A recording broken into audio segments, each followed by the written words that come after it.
Hey everyone, I'm Michael Cole. I'm the head of marketing at Everflow, and today I'm joined by Eric. Eric, can you give a quick introduction for yourself? Yeah, of course, Michael. Hi, everyone. My name's Eric. I am a customer support manager at Intercom, where I have been an employee for just a little over 6 years. And yeah, delighted to be joining today's chat. Fantastic. It's wonderful to have you. So today we're going to be talking about why great customer success amplifies your revenue. As always, to kick it off, we'll do some quick fire questions just for warm up. So first off, what is Intercom? So Intercom is a customer support platform that is messenger led. And basically enables companies to make internet business personal. Like that's the mission that's at the heart of Intercom. And I suppose the vibe that we go for in terms of, the support that we would encourage people to pursue with their customers is, personal, creative, conversational, funny, and I suppose with the messenger led approach that we have there, like the messenger is our flagship product. It's what we've always been known for. And that is, I suppose, we view like messenger based support very much within that sphere of kind of like, relaxed, conversational, sometimes informal if it calls for it. But the best way I can sum us up is as a messenger led customer support platform. Yeah, one of the reasons I was so excited for this conversation is just because we're Intercom customers, and it's been fascinating to see how much really great customer success has led to. I mean, we're a bootstrap company. Very few bootstrap companies get to our size. And the reason we were able to do that is just a real focus on customer success, using tools like Intercom to communicate with our clients, build our product, etc.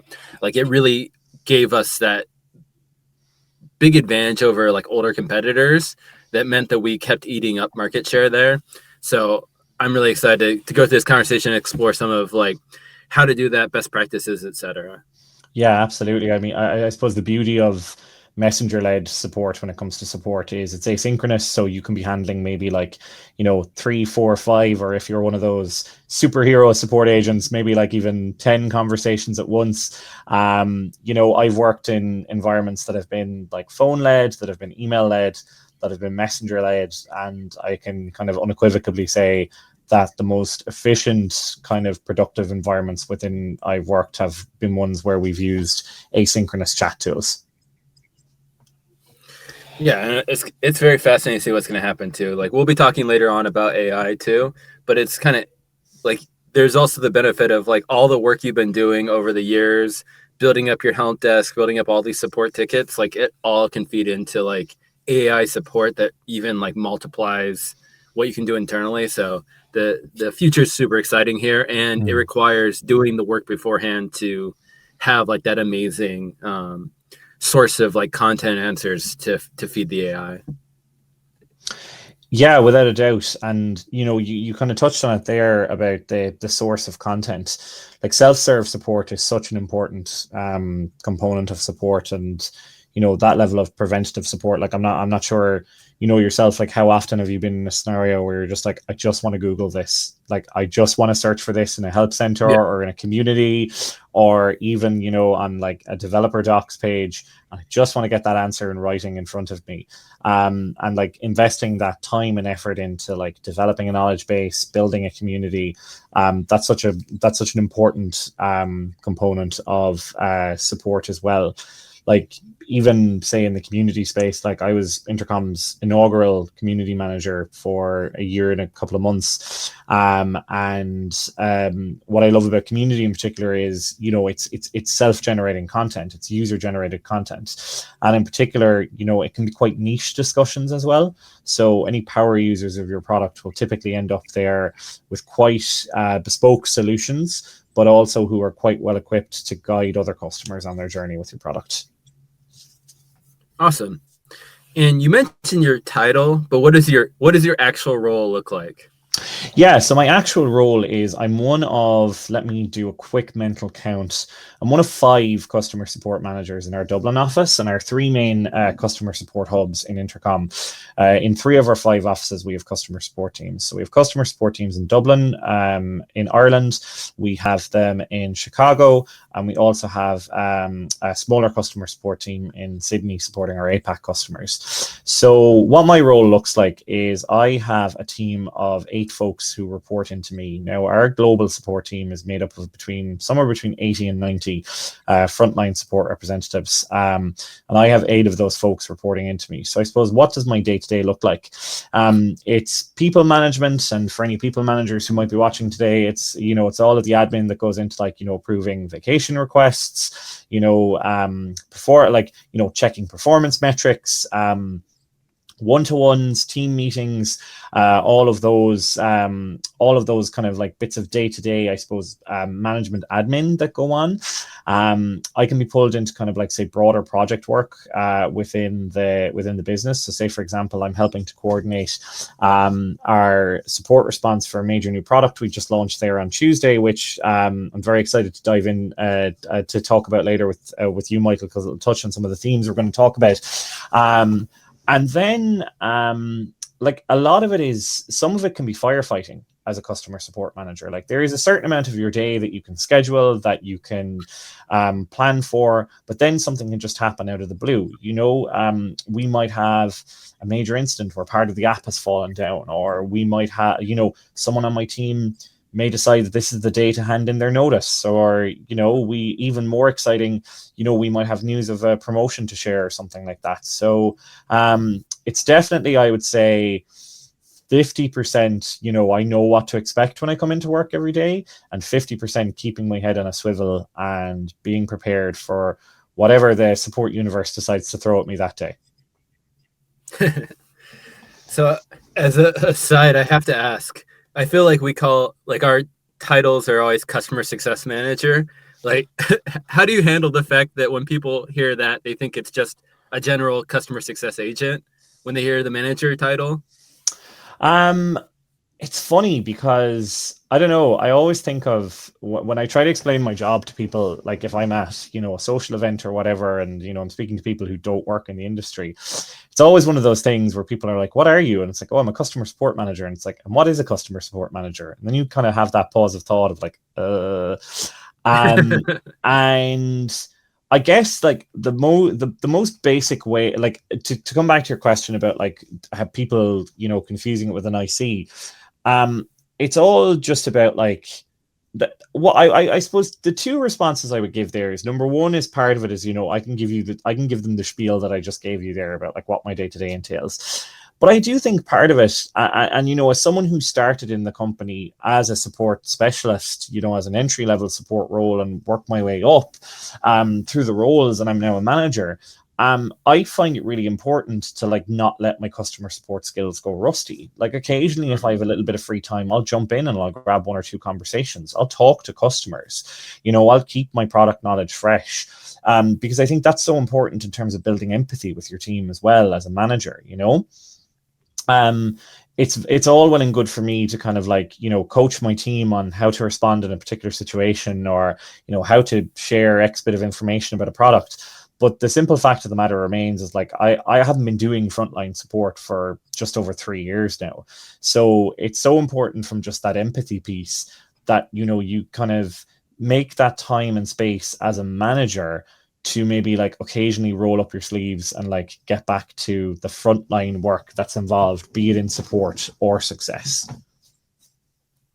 Yeah, I think that is a universal truth too. Is it's very easy to get disconnected and to forget basic empathy of things like when you're being barraged by support tickets and chats and stuff. Like, it's hard to give great answers, and especially if you're new in your role. So things like just reminding the cadence alone in any role is, like, just so important for managing. Yeah, absolutely. So what led you to join Intercom in the first place? I think so. You and I were talking about this off air before we went live. Honestly, I think a big draw for me was the fact that Intercom is an Irish success story. It's 4 Irish founders. two of whom are still with the company, our CEO, McCabe, and our CMO, Des Trainer. Ireland, and in particular Dublin, is a hub of a lot of US and European multinationals. Google have a headquarters there, Meta have a headquarters there. Twitter, until they stopped paying their rent, had a headquarters there. And for a lot, like, I suppose when you think of like the multinational tech companies, your mind tends to go to the United States. And I think for a company like Intercom to kind of be that success story, to be a unicorn as they were at the time, like they had a $1 billion valuation. Gosh, it must be about, must have been 2017, 2018 when that happened. And I think for me, part of it, like, that was a big part of it, like being part of an Irish success story. The other part of it was word of mouth. I was actually, how I initially heard of the company and joined there was a friend of mine who had worked with someone who worked on the support team in Intercom and still works there today, and is in fact my own manager. And it was through them that I was referred to the company. The more I kind of went through the interview loop and, like, heard about the value, heard about the way they do business, heard about the approach they have to support. Because, as I mentioned earlier, I've worked in previous support roles where your approach has felt quite scripted, quite linear. You very much like got bumpers on and a very narrow lane to go down. Whereas Intercom was very much like, kind of making internet business personal, allowing your personality to shine through. For any of you who are watching who are Intercom customers yourself or have dealt with Intercom support, you'd be very familiar with our style of support, that we like lean quite heavily into emojis and GIFs where appropriate. And that, to me, like, allowing that part of my personality to shine through and not feeling like support agent number 427 and actually getting to feel like Eric is part of the job, was such a cool component of it, and definitely something which attracted me to the role. Yeah, it's awesome. And it's definitely one of those things where once you start having good customer success, the just trying to understand all these companies that have turned it into like a barely paid minimum wage role or an outsourced role is so insane to me, because happy customers have so much impact on the company as a whole, and no one is happy if they're treated really bad when they need help. It's such a disparaging comment on the importance of customer success, right? When you're put through like a really shoddy bot flow, or when you're very evidently like connected with someone who is working and look, the folks who work in outsourced centers, like they've got a job to do too, they've got bills to pay. I'm sure plenty of them show up and really enjoy their job and have a lot of pride in their work, so that's not a diss on them. I suppose what it is, though, is, as you said yourself, it's this lack of joined up thinking that sees customer support as solely cost of goods sold, and which is so short-sighted, because exactly as you alluded to there, Michael,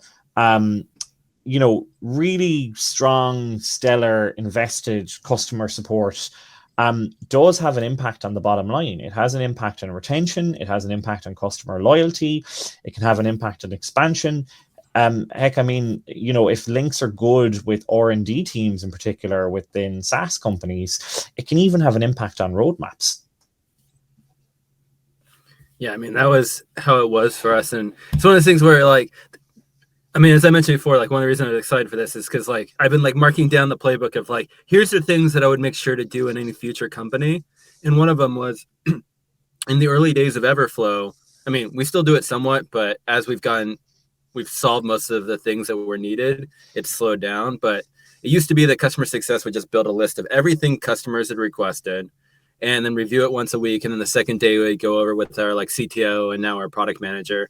But it's one of those things, like that feedback loop of like customers constantly asking for stuff and then us evaluating whether this was something that would be applicable to all of our customers. Like, that was so powerful for making sure that like we filled in all of the like importing gaps as quickly as possible in the early days.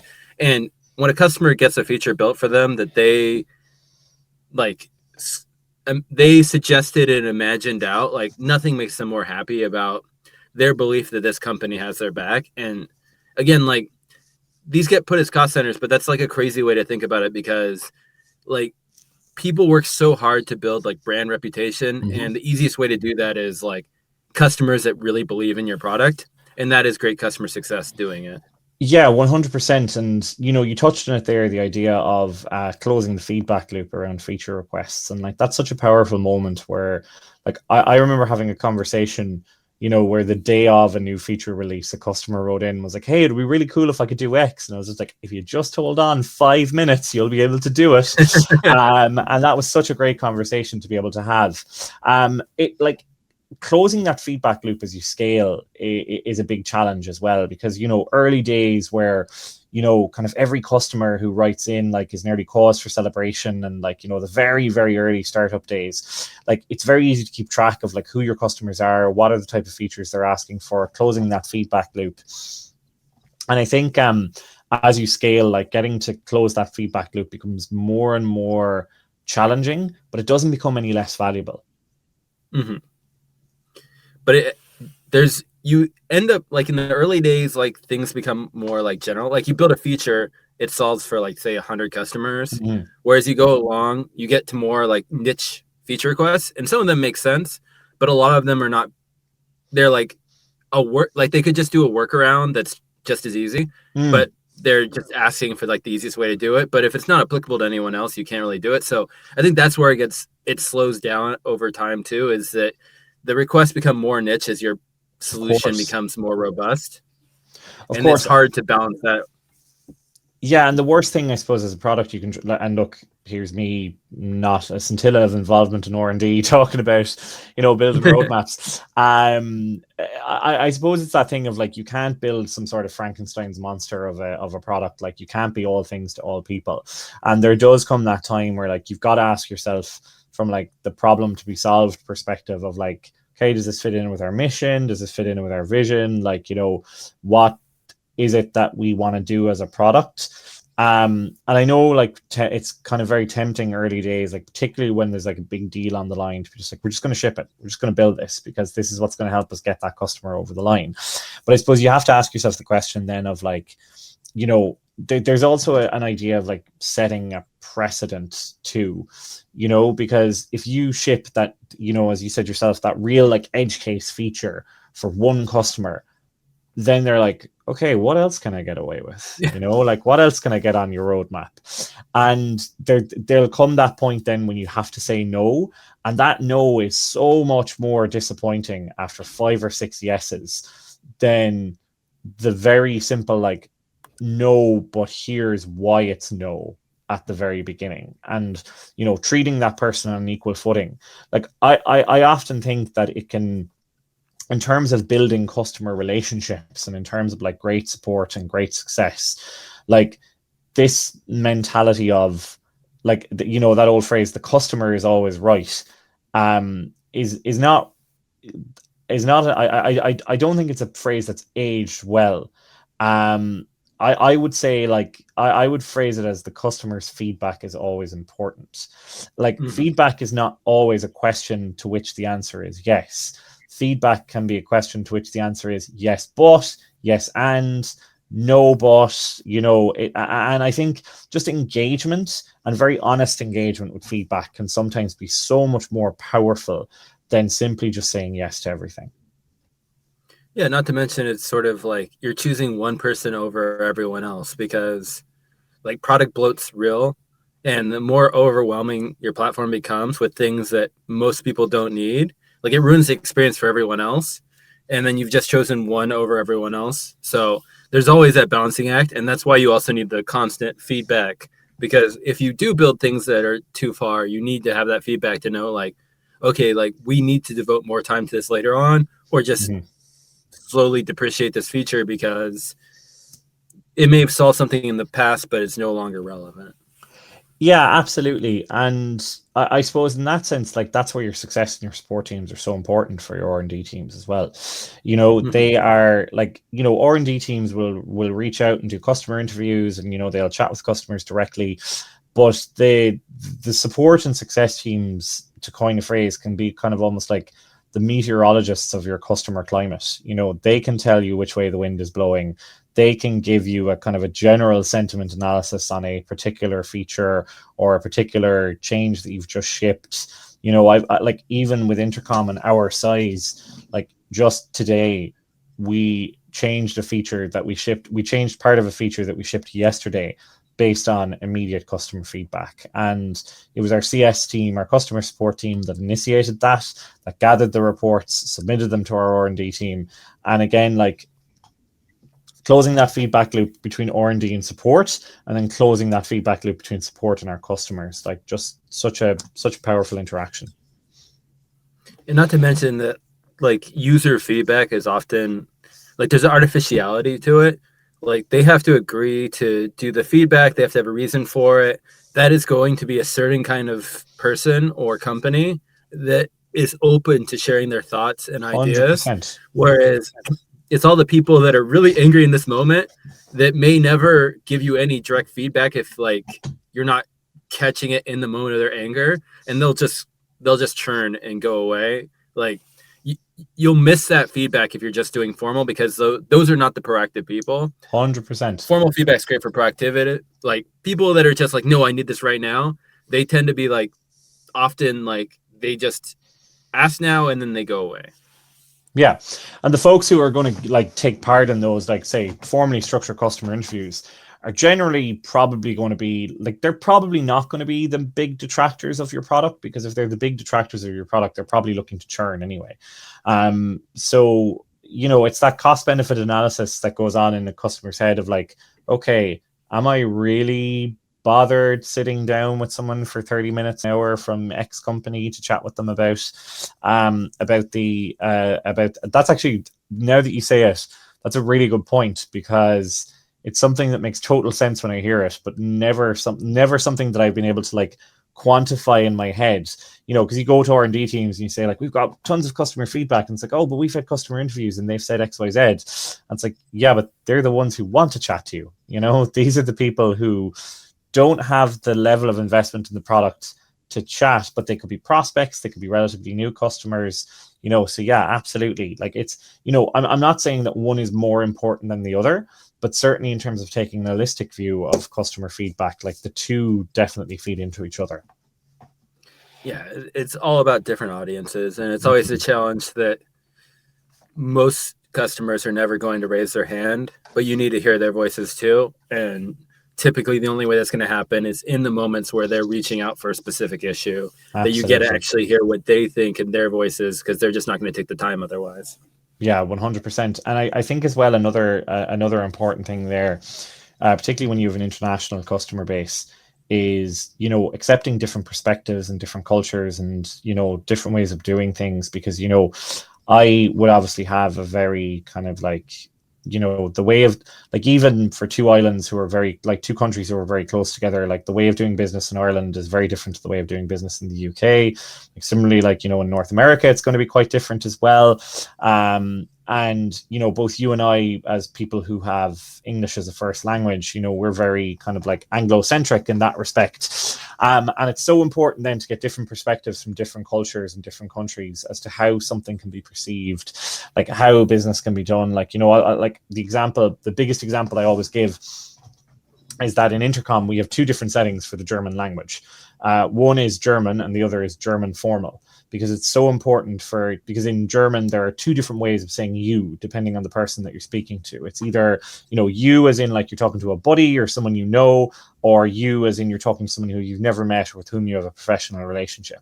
So for us, like, with our English hats on, we wouldn't think of that as a consideration. But for German speakers, it's so important to be able to present yourself as the informal du or the formal Sie, in terms of, you know, how you do business with your customers. And if you didn't have that perspective within your team, you're going to want to listen to it from your customers. Wow, that's so fascinating. I had no idea. I've never heard that for German. I studied Japanese as my minor, and in Japanese, you have multiple different types of language for, like, informal, semi-formal, formal, and then, like, the king. And yeah, it's the same idea where it's like you use a totally different, like, conjugation depending on who you're talking to. And I never heard that for Germany. That's super interesting.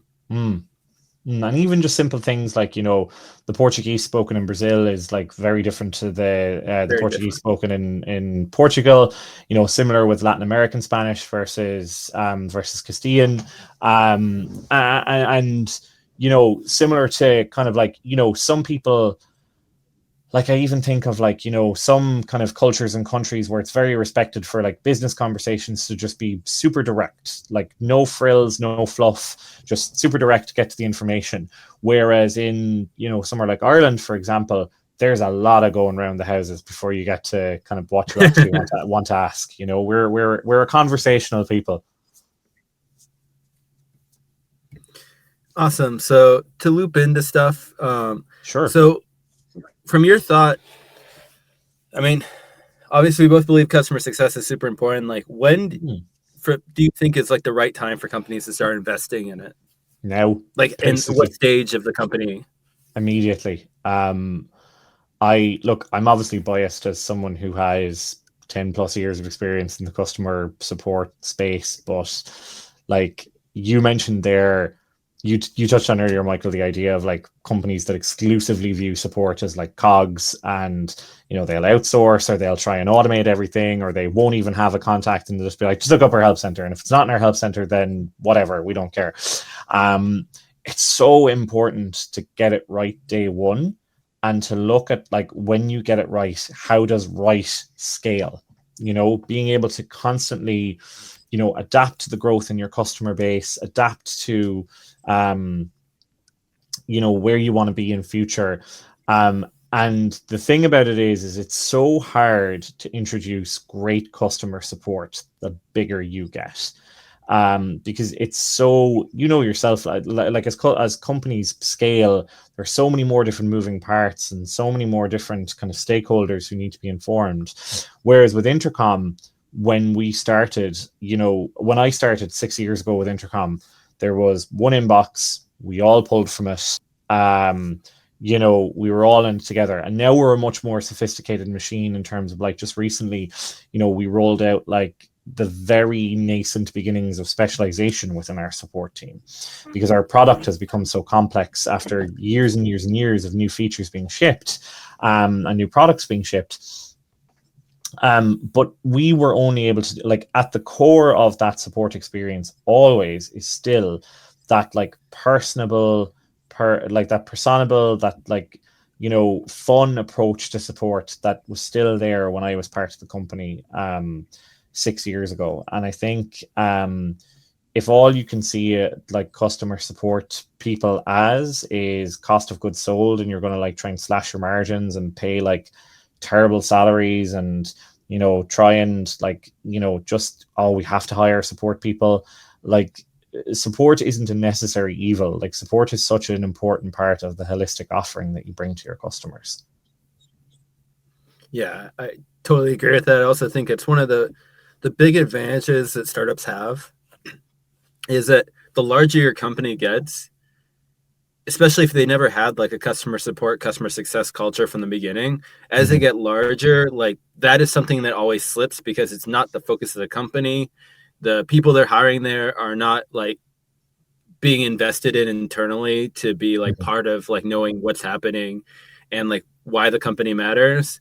And so it's the bigger the company gets, the more likely it is that their customer success gets very weak. And it's just like the easiest place for a startup, because in the early days, if it's the founders, one founder is doing sales, hearing customers that way, one founder is doing all the customer support tickets in the early days, like people that get a chance to like be early customers and get that feedback directly to the sources, like they're way more invested. And again, like you get that word of mouth referral engine going, and it becomes like a snowball avalanche. And it's one of the things where it's like you don't have that many things where you have advantage over a large company, but definitely support is something where it's really easy to stand out. Yeah, without a shadow of a doubt, because, and I think the sad thing is like too many of us have more bad support experiences than we do good support experiences. And I think that just speaks to a general, shoddy attitude towards support, in terms of like how we think about it, like how companies think about it, how companies invest in it. That, you and I have both kind of touched on there. And I think like really, I just think the secret sauce is like get it right early on and continue to invest the same, you know, like care and thoughtfulness in how you provide support as you continue to scale. Because you know the title of today's chat about it, amplifying your revenue, you know, it does it. You know, I may be going, or I may be kind of repeating myself here, but like it impacts retention, it impacts expansion, it prevents contraction, it can, you know, help unlock, it can help unlock people. Like for example, we launched an initiative there within our support team where we highlight to some of our customers, it's like, hey, I noticed you have this feature as part of your plan, but you're not making use of it. It's like, what can I do to help you unlock it? And that from a simple activation perspective is so important. um, and I'm genuinely, like, one thing I'm really, really passionate about is the link between support and R&D teams, because I think when you have that feedback loop coming from your support team, which can in turn influence your roadmap, like that's what's going to help your revenue in the future. Like if you build great product as a result of customer feedback that comes through a great customer support experience, like that's only beneficial for your business. Definitely. And so the question for you, since you've been at Intercom for so long, I think one of the challenges, and again, like part of the reason why I think startups have a big advantage against big companies is the fact that their support slips and slips, and then it doesn't provide any delight, and therefore people churn. How do you prevent that when you're starting to become a mid-sized company? Because all of your early customer success people have been there in the early days. They know a lot more about the platform. Like they've talked to tons of customers. They understand it. Like, how do you infuse that on your new hires and get them up to at least a level where like they can provide some of that delightful experience that existed in the early days with like the people that were most invested? Yeah, so I think with support and with SaaS, like the important thing to always acknowledge about that is like as as you go on in time, your product grows, the complexity of your product grows. An onboarding for a support teammate from say 2-3 years ago was a completely different experience to someone who's onboarding now. Our enablement team recently went through a complete overhaul of our customer onboarding, of our customer support team member onboarding, and the results are phenomenal. We have folks like fully ramping up in terms of their metrics at 3 times the speed we did previously. And how we achieved that was, instead of being kind of like a one size fits all from a product perspective and saying like, there's the product, have at you, we did a kind of a very scaled, gradual approach of it, where it's like, week 1, we're going to introduce you to this part of the product, then we're going to get you answering some customer questions about it, week 2, week 3, week 4, and the results have been absolutely phenomenal. So I think in terms of like how you keep the same great standard of support as you scale, it's all about nailing your onboarding for new teammates in particular. And I think onboarding is not something that should ever stay stale or fixed. It's a vital component of how you create a successful customer support team. And it's always something that you should be looking to review and tweak and change as necessary. Have you done any like niching down where it's like new hires are for like a specific vertical? Like how do you actually like break it out between like the different like managers? Yeah, so in Dublin we have so we've got 3 kind of primary roles within our support team. We've tier 1 support specialists, tier 2 support specialists, and support engineers who handle kind of some of our more technical code-based queries. So I have a team primarily of tier 1 specialists, as does one of my colleagues. 2 of my colleagues manage teams entirely made up of support engineers, and then one manages a team entirely made up of tier 2 support specialists.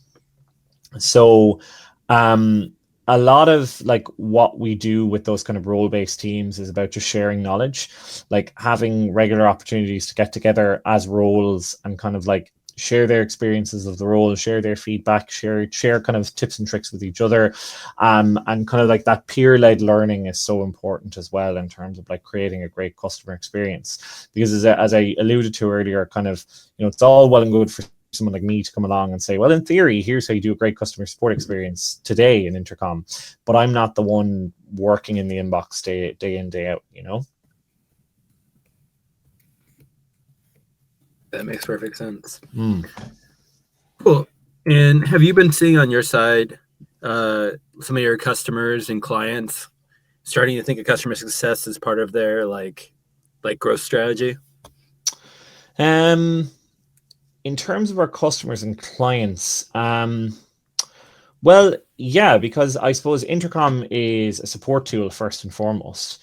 And our whole goal is to kind of like help our customers do support more efficiently. So, you know, our customer stories section of our website is like full of customers of different sizes who have talked about just how much more efficient Intercom has made their customer support as a product. Like I mentioned earlier about the idea of what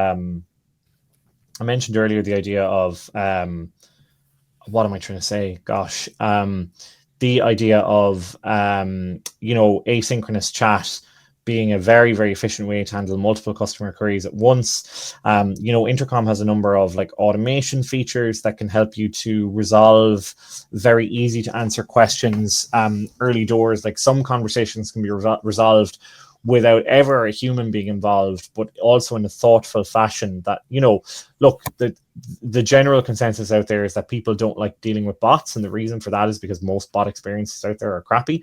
But we like, I feel like the way we do bots is like very thoughtful, very intentional, very human led in terms of like, you know, it is going to be a human that's going to set up those bots for you. We just launched there yesterday. We started to introduce our first cohort of customers to our brand new like AI bot Fin, which you can plug into your support, like your self-serve support content, and it can generate, you know, fast, accurate, detailed answers for your customers as a result. And I think in terms of, you know, kind of revenue growth, a lot of companies now, particularly in the wake of, you know, the downturn post-COVID, are looking to do more with less. And I think kind of to do more with less and to like use support as a growth driver, you know, you want the automation suite that allows you to deal with super easy questions without ever a human getting involved. And then you want your humans to get involved with the conversations where a human really is required. Those kind of complex, nuanced, more tricky questions. Definitely.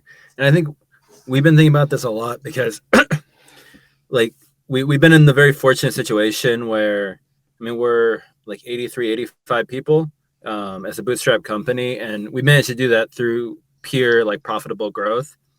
And as a part of this, we've been sort of like thinking about, oh, that's what I was going to say. And this year has been our best year yet. And what we really figured out is that we've nailed this sort of just getting happy customers to make referrals and introductions to new leads. Like this has been something we've always had, but we formalized a playbook. We switched out some of the structure of how we reward for referrals and stuff like that. And this has led to just like this massive like increase in the amount of customers we're getting every month through this referral program. And on the success side, what's really interesting here is that it's become one of our best ways to get these referral partners, because wow, who's best to refer than someone who knows your platform and is actually like really excited? Like your happiest customers are more than happy to refer business to you if you talk to them at the right moment, which tends to be points of delight, where customer success answers a really like important question or helps them figure out how to solve a big challenge with their own business. Like in these moments, if you have a happy customer, like they want to sort of like reciprocate and give back. And the easiest way to do that is be like, hey, of your industry peers who would benefit from being introduced to a solution like us, do you mind making that introduction? Getting them into the referral program at that point is just like incredibly effective, and success directly leads to new customers. Yeah, and if I can ask, who leads kind of the initial outreach on the referral program there? Is it your success and support teams? Yeah. So there's basically two sides to this of like building these up. So on one side is the support teams. So in these moments of delight, this is when they're asking like, hey, is there anyone else that would benefit from this? We would love to have you join the referral program and reward you as like saying thanks for taking the time to make these introductions. So that's one side. And then also on the sales side, when sales close a deal and that customer ends up being really happy, Like sometimes there's some interaction there. Sometimes like they build a relationship during the sales process. They also will be like, hey, I've heard that you just talked to success. It sounds like everything's going great. Like, and that you've really scaled with our program. Like, is there anyone else that would benefit? So it's both success and sales sort of nurturing these relationships, but it all comes from giving that really good internal product plus success experience. And what's been the feedback from kind of like say your frontline support and success like success and sales folks on that program? Like how have they found the experience of being the front line for you there? Because clearly, as you said yourself, like the numbers speak for themselves in terms of the impact it's had in your own growth.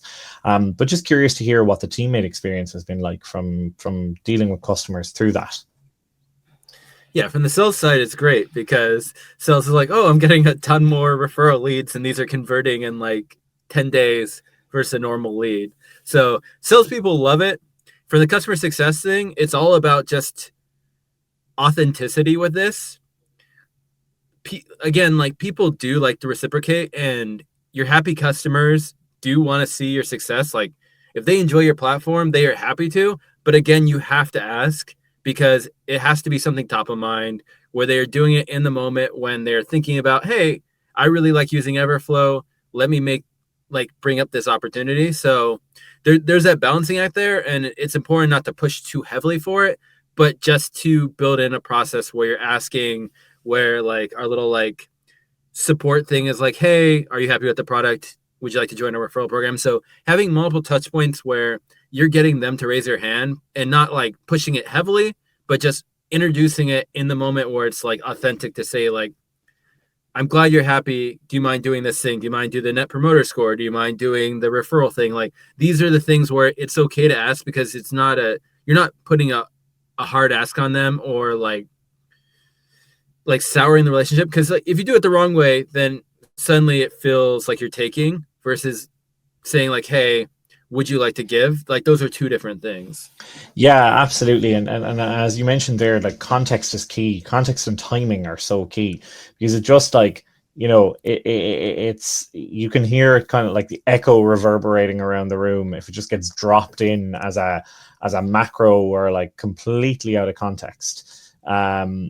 You mentioned there like there's a very clear incentive obviously for your sales team because they get more leads in that they can convert and so on and so forth.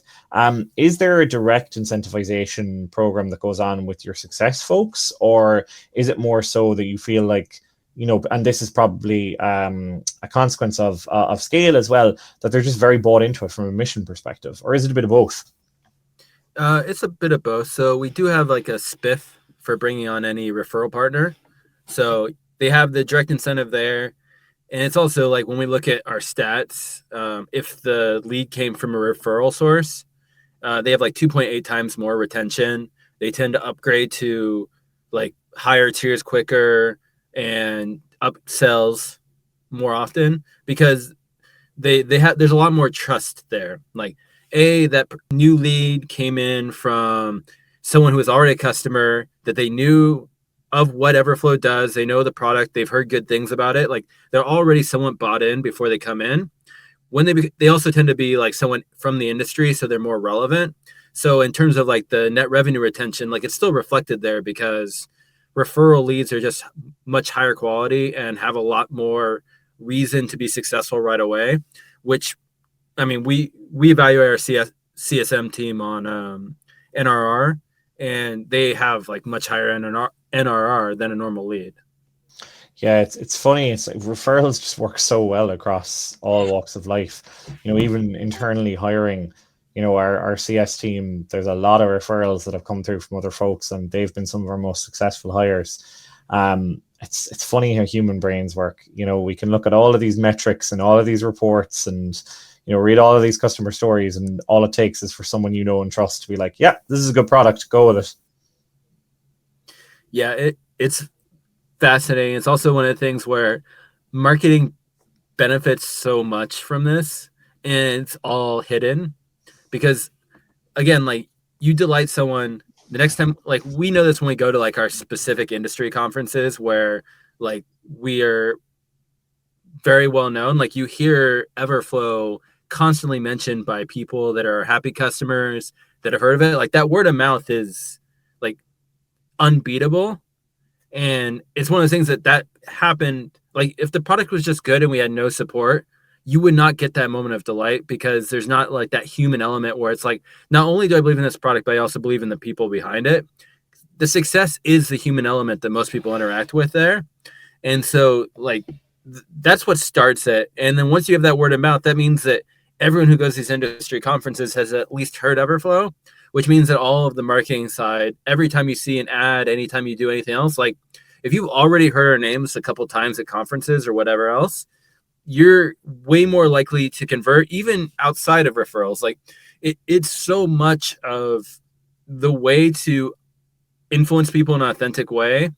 And again, like as I was saying earlier, like it's one of those things that's so unbeatable against like the older competitors that don't have this, because so many of these companies are faceless. You can't tell a single person that works at them. And then if you are a small company, but they know exactly who will help them, that relationship is way more powerful. And it's really easy to pick up those customers when they're churning from the larger company. Yeah, and that brings us kind of back full circle to the idea of, great customer success. And it is that memorable experience of, I used to work with a manager who would often quote, I think it's Maya Angelou, people won't remember what you did or what you said, but they'll remember how you made them feel. And that to me is like such a powerful message when it comes to the importance of great customer success. It's about, you will not remember the minutiae, you will not remember exactly what was said, exactly what words were used, but you'll just remember that feeling of coming away having been valued, having been, heard, having been listened to. And that's so powerful. It's frustrating because it can be nebulous and it can be unquantifiable as well. And someone wants a report and it's like, give me a report on how many great customer experience, like, because even CSAT as a metric can be a bit, can be a bit like in its extremes. It's either, someone's going to click either 1 or 5. Very few people are going to click 2, 3, 4. Yeah, I totally agree with you there about the just that unquantifiable importance of like just a great relationship or a great interaction. Yeah, I think it's a side topic, but it's also how you measure teams. I think it gets flawed very easily.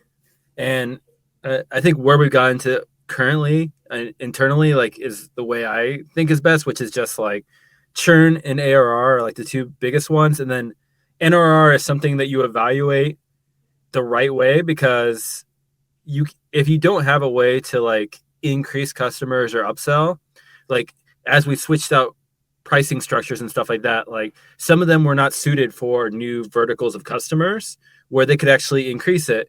And that doesn't mean that your CS team is failing. That just means that they no longer have the tools for this new cohort to ever increase the revenue, which means, of course, NRR is not going to look impressive. So you want to balance out your metrics and judge on like company as a whole, but also like things that people actually have control over to help. Otherwise, you're incentivizing the wrong structure, and that just means that your customer success team feels like they're failing, which you never want to have happen.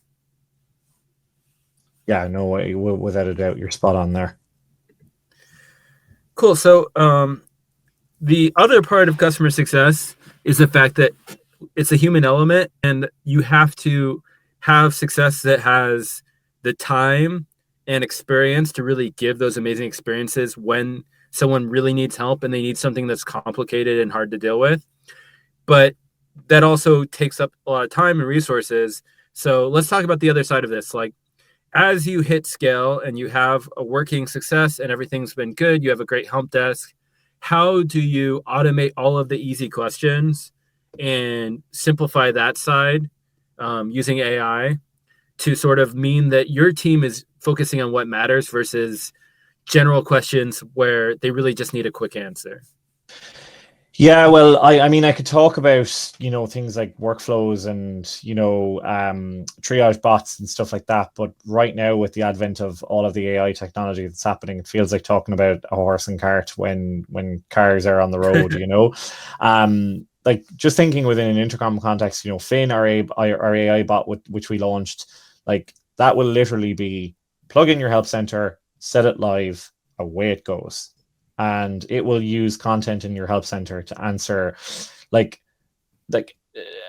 even not even the basic questions, like AI bots, like they can ask clarifying questions now. They can say, I think you meant this, so here's my solution, but if you meant this, here's the other solution. It is insane how quickly technology in this space evolved seemingly overnight. Like ChatGPT dropped in November of last year, It was crazy. and the world, like the support world, has just not been the same since. Everyone is scrambling to get a piece of that pie. But like seeing Finn, our bot, having worked internally for our own customers for some time now, like our previous offering, Resolution Bot, like just looks, by comparison, it's like VHS versus streaming, and I just, like, the scary thing is like we're only at the start of this now. That technology is going to get so much more powerful as time goes on. But equally as well, what's important is that bots won't ever, like, bots cannot do everything. Bots yet cannot address like kind of questions that have nuance. For example, like, why did my email sent to this one particular user? Bots bots kind of run, how what's the best way to say it? Bots are like the concierge that decides who gets into the VIP experience of human support. Because in a world where, and funnily enough, it's like, I'm not sure if bots are going to kind of, impact support volumes in the way that they'll like drastically reduce inbound volumes and people will be like, oh, I need to downsize my human support team. Far from it. I actually think as customers learn to use AI and learn kind of like how to speak to AI in order to get the answers they need, they're just going to start asking more questions. Yeah, I totally agree with that. I love AI for this use case because like a lot of things people say about Chat GPT are like pretty foolish. Of like they think it's going to change all of these different things, but the reality of like Chat GPT is like there's a thing called hallucinations, which is basically times where it just makes up answers out of whole cloth. It'll even provide supporting links to like random websites that have nothing to do with the thing that they just told you. So like using Chat GPT for like research, you're gonna have to do a lot of like background checking to make sure that the research is actually accurate. Like it's not a good use of it because you don't know when it's wrong without doing a lot of work. But in this case, like if it's using your own content and it's not inventing new things, it's only using stuff that already exists and it's not trying to search everything. It's got like a very clear like database of like useful information. It becomes way more accurate and a lot more helpful because it's not going to just make up stuff entirely, like create new sources that never existed and stuff because it like predicts that could be right. Like I Yeah, think this is like a much better use case because it's a closed environment where the powers of where it's good is like way more obvious. absolutely. And when you guardrail it like that, when you point it towards like pull from this content and this content only, you reduce kind of, as you said yourself, you reduce the risk of hallucination.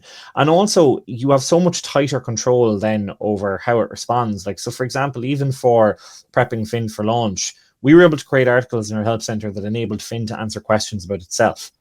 Um, so it's, and like, even people think about the use of AI in frontline support, but like it's so useful in the back end and also in generating self-serve reports as well. Like we have AI features as well that allow you to create an article in your help center based on a couple of bullet points. Like ChatGPT will flesh it out for you as a result. We have AI features in our inbox now that allow you to summarize a conversation at the click of a button, that allow you to change the tone of a response, that allow you to flesh out a response based on a couple of bullet points. So it really just, it's not a replacement for human support. It's a tool in the toolkit that helps human support to do its job. And also just most questions are easily answered. They're just a pain to find the answer. I mean, as you're saying with like Google and stuff, like you just want to know the answer, and like once you see it, you're good. And one of the things we implemented with our like intercom setup was just, is this a like urgent question? Is this just like a nice to have question, or is like this mid thing? And the amount of like honesty we got from customers where they rarely say it's urgent unless it actually is urgent. Even things like this, like you can just be like, okay, if it's not urgent, can the chat bot answer this quickly for you? If not, let's pass it to a human. But you're saving so much of just the things where it's like they need help, but they don't need something like complicated. It's perfect for that stuff. I really like that idea of triaging who gets the chatbot as opposed to triaging who gets the human support, because I suppose so many thought processes in support are like, get them through automation first, and then if they're still there or they really want to talk to a human, then pass them to the human. And it's so important to have that option to just nope out of a bot flow, because like I think of experiences with like IVRs on phone support, and like the amount of times I'm just hammering zero trying to get through to a human being, or speak, like just typing speak to a human over and over again in terrible bot flows, usually for telecommunications companies, and just getting nowhere. So like it's so important, like a key component of any great bot experience, exactly as you touched on there, is just being able to say no to a bot experience and saying, I want a human. And that's fine. And I really like that idea of like, is this super urgent? Because that's such a considerate approach in terms of like, if it's a really urgent question, chances are someone's in like an elevated state asking it, and they're only going to get more frustrated by a bot flow. Whereas you said it yourself, if it's a kind of like a nice to know or a mid-level query, they're probably like, yeah, I'll see if the bot can answer it first. Yeah, because like that's easier for them if they could just get it resolved right away. But absolutely, I think it's the other thing is just setting expectations, because I think I have the sneaking feeling that we're going to find out with AI that there are situations where the AI is right and people don't trust it, because there like there's a bunch of like chat, or like there's a bunch of AI bots now for like style choices where they recommend like clothes to you based on your style. And I think that even if the bot were completely accurate, people would disagree with the bot being like, no, that's not my style. I'm totally different. I'm cool. I like to wear crazy stuff. And the bot's like, actually, you only wear black. But because it's coming from a bot, like we are going to naturally discount its perspective. And those are situations that we're going to run into where it's like, it doesn't matter even if like we get the bot to be perfect. There is going to be parts where we want to have like that human perspective and have like someone with a viewpoint talking to us. And we're gonna get in this middle ground where it's like sometimes the bot's right, sometimes success is right. And we'll have to figure out that balancing act, whereas people think they can just automate everything, and that's never going to happen.